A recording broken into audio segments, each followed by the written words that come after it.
Niños, buenos días. Buenos días, maestro. El día de hoy revisaremos la tarea de historia.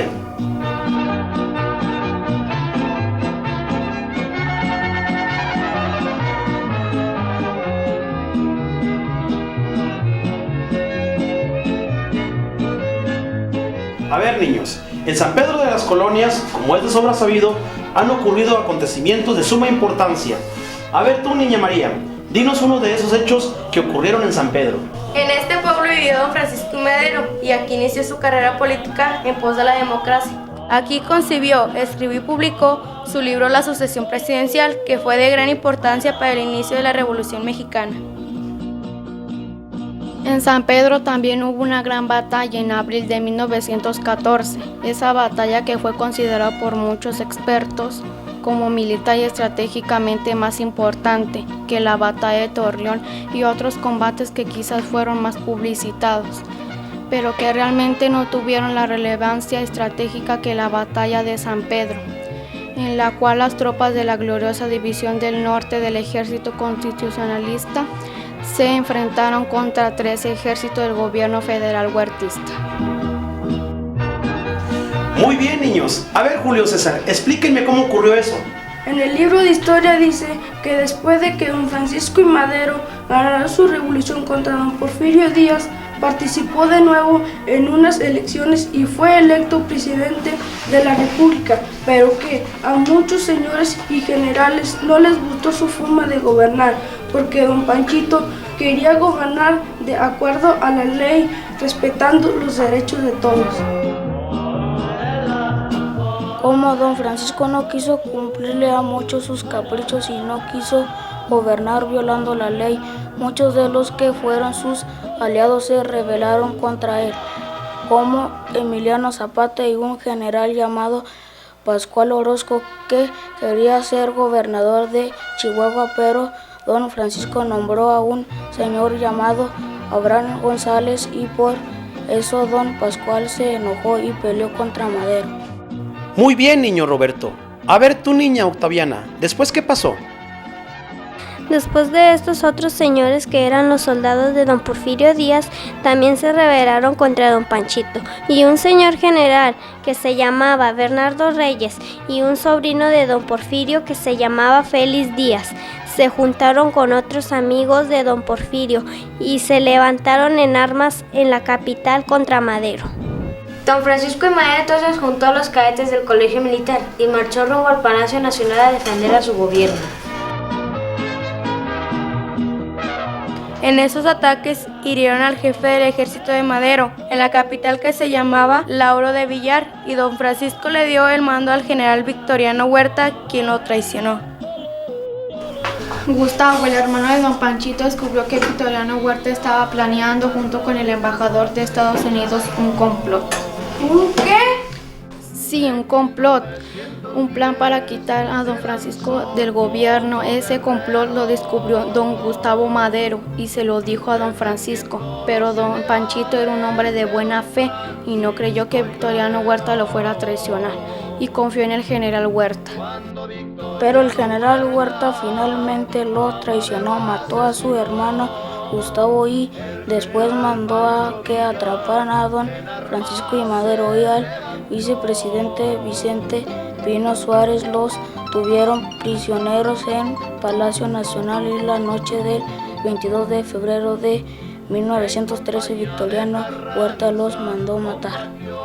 Cuando se supo que Félix Díaz y Bernardo Reyes se habían rebelado contra don Francisco I. Madero al inicio de la llamada Decena Trágica en Coahuila, la gente se inconformó, y cuando se supo que Victoriano Huerta había hecho prisionero a don Francisco y a don Vicente Pino Suárez, el Congreso de nuestro estado desconocieron al gobierno de Victoriano Huerta, y el gobernador Venustiano Carranza ordenó que se reuniera una fuerza militar para pelear contra los usurpadores. ¿Los qué?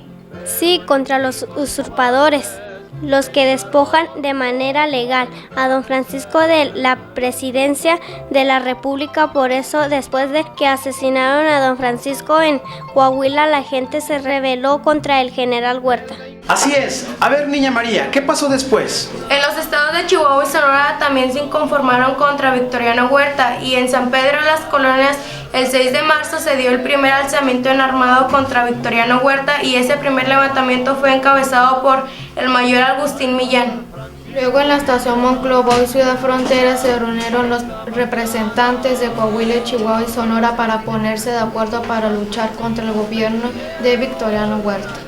El 26 de marzo, en la hacienda de Guadalupe, en el municipio de Ramos Arizpe, se juntaron muchos revolucionarios y firmaron el Plan de Guadalupe, en el que se nombraron a don Venustiano Carranza jefe del ejército constitucionalista, y se convocaba a los mexicanos a luchar contra el gobierno de Victoriano Huerta.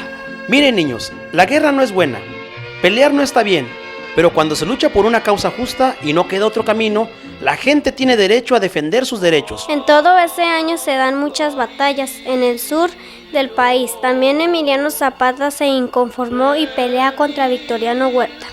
Y en Chihuahua se forma un ejército muy grande, encabezado por el general Francisco Villa, y se dan muchos combates. Pancho Villa empieza a ganar muchas peleas. Con Pancho Villa llega el general Felipe Ángeles, y con sus cañones ganan las batallas de Ojinaga, Tierra Blanca, y toman Chihuahua, donde Venustiano Carranza establece su gobierno. Al ejército de Pancho Villa se unieron mucha gente de San Pedro y de muchas otras partes. En la hacienda de la Loma Durango se juntaron muchos generales revolucionarios y nombraron al general Villa jefe de la División del Norte del Ejército Revolucionario, y se formó el ejército popular más grande y poderoso que ha existido en toda América Latina. Vamos pues, mi querida Rosita, a escuchar estos dulces cantares. Aquí traigo las redes, Rosita. Los revolucionarios siguieron peleando y a fines del mes de marzo tomaron Gómez Palacio, Durango. Esa fue una pelea muy dura. Luego empezaron a pelear en Torreón. En ese tiempo Torreón ya era una ciudad muy importante, y como se hizo mucha publicidad del próximo combate, vinieron muchos periodistas a reportar esa batalla. Después de pelear en Torreón varios días, Pancho Villa y la División del Norte logró vencerlos el día 2 de abril, y el día 3 entró a esa ciudad. La batalla fue muy importante, pero los revolucionarios no habían logrado derrotar totalmente a los soldados federales que comandaban el general José Refugio Velasco. Los soldados federales que perdieron en Torreón se retiraron a la hacienda de la Soledad, allá por el rumbo del municipio de Viesca, y trataron varias veces de reunirse con las otras dos divisiones del ejército federal que estaban en San Pedro. Sí, maestro, porque mientras se daba la pelea en Torreón por la vía que viene de Monterrey y que pasa por San Pedro, venían muchos trenes con soldados federales que iban a reforzar a Refugio Velasco en Torreón. Pero cuando Pancho Villa supo eso, mandó a un coronel originario de San Pedro, el coronel Toribio de los Santos, a que destruyera la vía y evitara que los refuerzos federales llegaran a Torreón. Entonces por eso los federales no iban a reforzar a los de Torreón y se quedaron en San Pedro con muchas municiones y muchos cañones. Cuando Pancho Villa ganó en Torreón y se supo desde el día 4 de abril, mandó a su compadre Tomás Urbina para que fuera a inspeccionar a San Pedro. Y ese día se dieron los primeros combates de lo que sería la gran batalla de San Pedro de las Colonias. Poco a poco fueron llegando las tropas de Pancho Villa a San Pedro.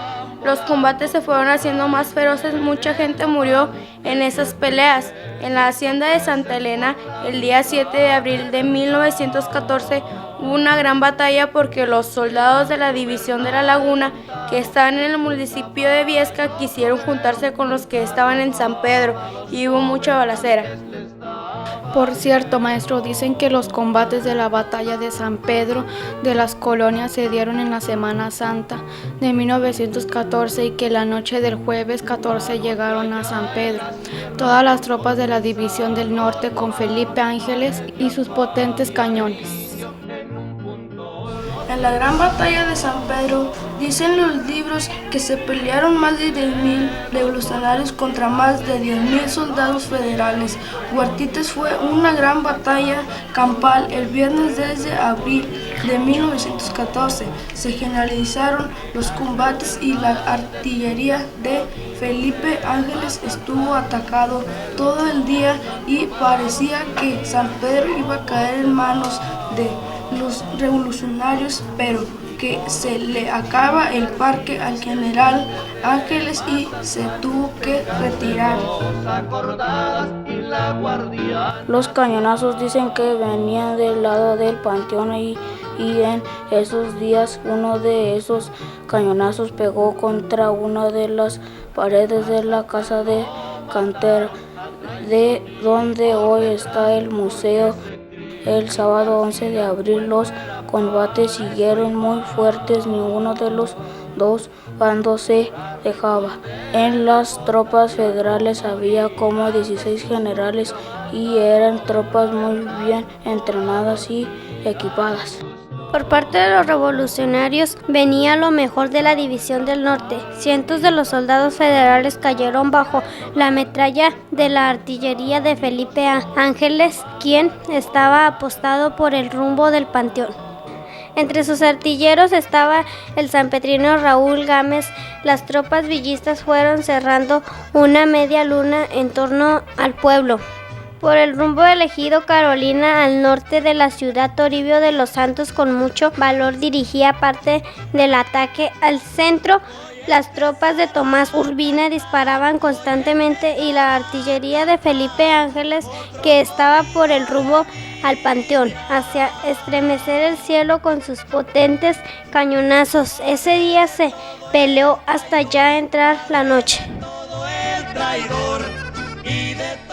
Al día siguiente fue domingo de resurrección, y sin que nadie lo acordara hubo una tregua, sí una pausa en los combates, pues ese día era muy importante para los católicos mexicanos. Y ese día una procesión y los bandos aprovecharon para enterrar sus muertos y recoger sus heridos. Dicen los hermanos Adrián y Luis Aguirre Benavides en su libro Las grandes batallas de la División del Norte, que pasada la tarde del domingo de resurrección, los combates continuaron con más fuerza que nunca. Las tropas de Pancho Villa atacaron San Pedro. Los soldados federales habían hecho barricadas con pacas de algodón y muchas de esas estaban ya quemándose. Aquel lunes mucha gente murió peleando por la revolución. Ya entrando a la tarde, los soldados federales se dieron cuenta de que iban a perder. El general Refugio Velasco, que había logrado unirse con sus tropas con los federales que estaban en San Pedro, fue herido y Carlos García Hidalgo tomó su lugar en el mando, pero ya estaba perdiendo, por lo que ya cuando iba a oscurecer dieron la orden de desalojar la plaza.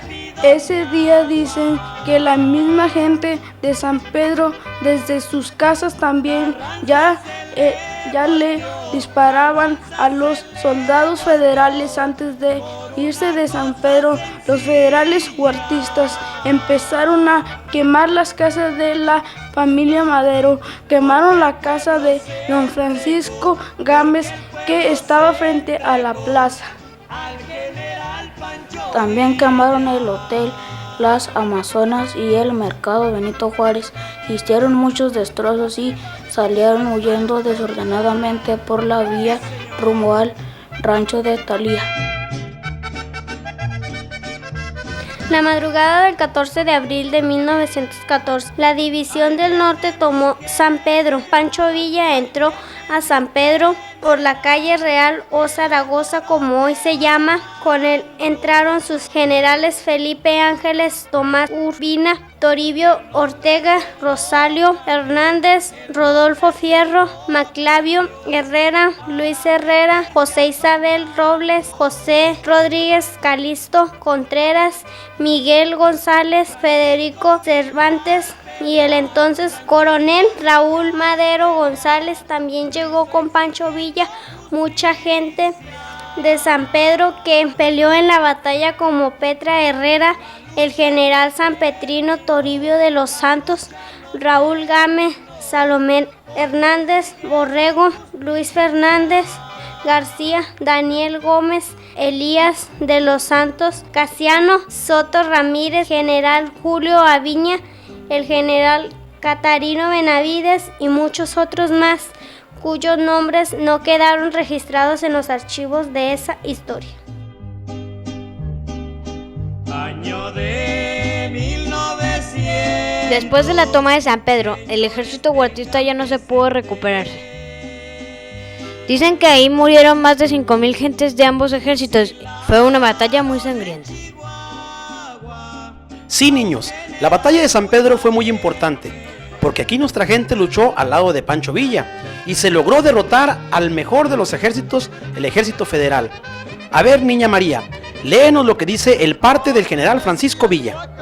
San Pedro Coahuila, 14 de abril de 1914, primer jefe de Chihuahua, confirmó en todas sus partes mi anterior agregando el enemigo. El número de 12,000 hombres estaban comandados por los generales Velasco, Valdés, Mas, Caso, López, Mauri, García, Hidalgo, Romero, Mariano Ruiz, Arturo Álvarez, Monasterio, Batiz, Paliza, Aguirre, Cárdenas, Corrales, Campa, Argumedo, André Almazán y otros pocos conocidos.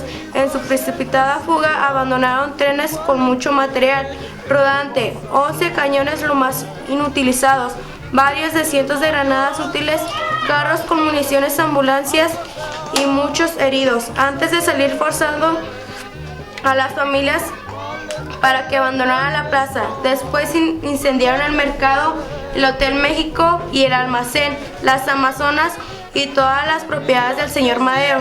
Son incalculables las pérdidas por este acto de barbarie. Afortunadamente no lograron incendiar el resto de la población, porque los pacíficos y nuestras fuerzas impidieron que se propagara el fuego. Según los datos fidedignos, el resto de las divisiones aquí reunidas caminaban desordenadamente y en las peores condiciones. Todos los habitantes ricos y pobres han sufrido 10 días sin nada que comer.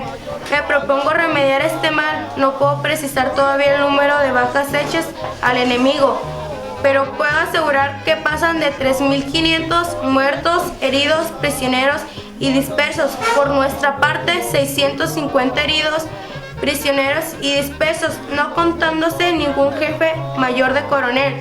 No terminaré de levantar el campo hasta mañana porque es muy extenso. Me es satisfactorio informar a usted que todos los brigadieres a mis órdenes supieron cumplir con su deber. Me permito insistir sobre el pronto envío de dinero para poder levantar esta comarca, así como satisfacer las necesidades de los 16,000 hombres a mis órdenes. Vigencia aceptar el cariño y subordinación de siempre general en jefe de la División del Norte, Francisco Villa. Yo no soy ocasionado, yo soy hombre. Muy bien, a ver tú, niña Paula, léenos lo que dijo el general Felipe Ángeles en su informe a don Venustiano Carranza. San Pedro de las Colonias, abril 15 de 1914, primer jefe, si no fuera por la expectación mundial que había por la toma de Torreón. La batalla de San Pedro de las Colonias sería mucho más importante porque en realidad lo es. Intrínsecamente, todos los generales de la confianza de Huerta estaban en San Pedro y por telegramas recogidos en el cuartel general huertista. Aquí se ve que en ellos cifra Huerta el sostenimiento de su gobierno y que han quedado después de la derrota en un estado completo de desmoralización. Si las tropas del señor general González salieron por Hipólito y general Cepeda al encuentro del enemigo que salió de esta en desbandada, lo aniquilaría por completo y quizás esto daría fin a la campaña. Suplicó le encarezca al general González la urgente necesidad de que salga al encuentro de dicho enemigo. Respetuosamente, Felipe Ángeles. Adiós, adiós, mis avecillas. Los felicito, todos hicieron muy bien su tarea Esa fue una gran batalla y por eso todos los niños y adultos de San Pedro nos debemos de sentir orgullosos de nuestra gran historia. ¡Viva la Revolución! ¡Viva Pancho Villa! ¡Viva Carranza! ¡Viva!